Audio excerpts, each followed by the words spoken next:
Hello, my name is Silena. I am the culinary teacher at Alliance High School for Portland Public Schools. For this slideshow, I chose the LGBTQ community. The reason being that they are currently one of the most marginalized communities across the not just the LGBTQ spectrum, but also culturally very diverse group of people that transcends all types of all across the demographic of people types. Potential barriers for expanding participation, retention, and or retention of the identified student populations. I see, and I think it goes across the board. We can generally agree that biases, I would think, are one of the major factors, whether being implicit or explicit, and difference in vocabulary and or language differences. For this reason, some of the strategies that I chose go as follows. And pardon me for the coughs and tics. I have Tourette's syndrome, and it makes it difficult to convey a lot of this stuff, as it also impacts myself identifying as part of this group.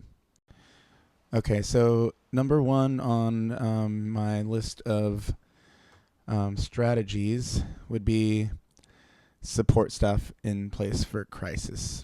I think it's important for them to have a team of support staff, people who they feel a connection with, who understand maybe their perspective a little bit better than the average teacher. I think we're all moving towards that in general, but they should have basically a team of people, maybe even an advisor they can, as a go-to, which we do have implemented into the school that I work in order for them to be successful.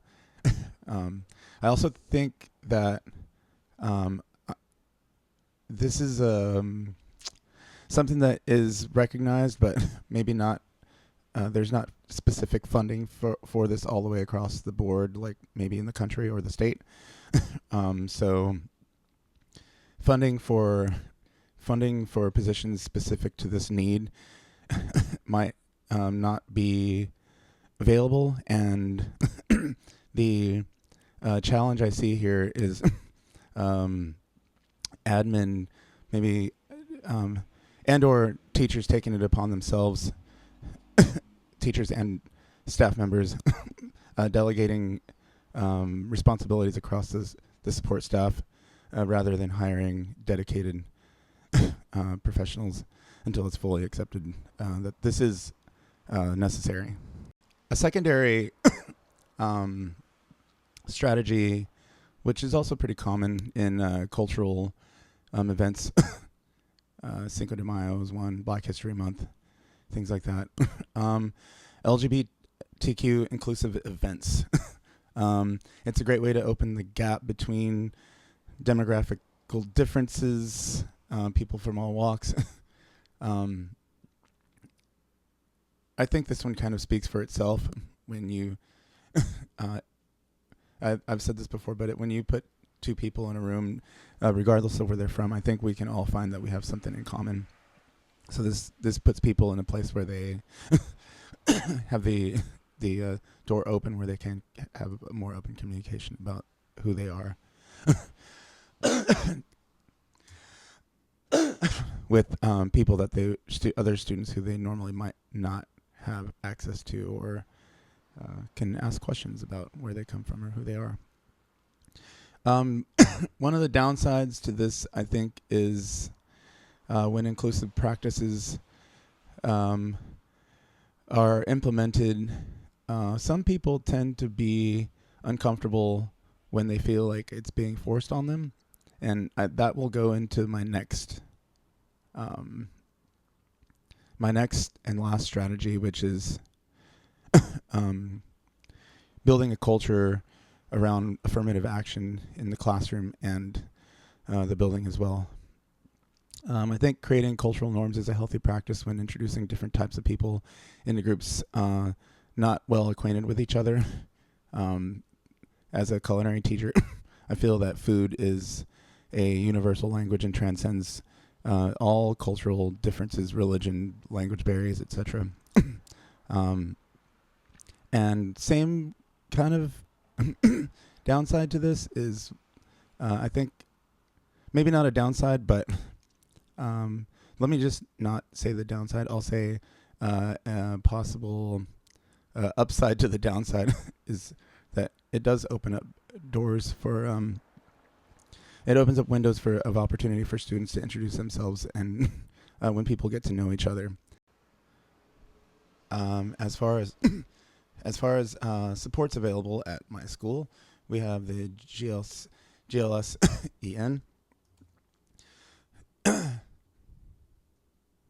who offer a wide range of support for the LGBTQ community across 30 states, so we're a little bit more than halfway there.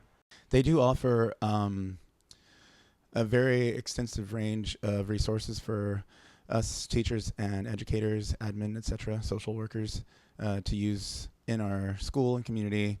So I'm adding this slide with their contact information if you have any questions. My second resource is the Office for Civil Rights. They help to enforce federal civil rights laws, which is very cool. What I like about them is, aside from having readily available information for us, for the public, they also have health and service and social workers that are available to our students and to us, again, for questions. I will leave a slide here as well for their contact information if you have questions to ask them.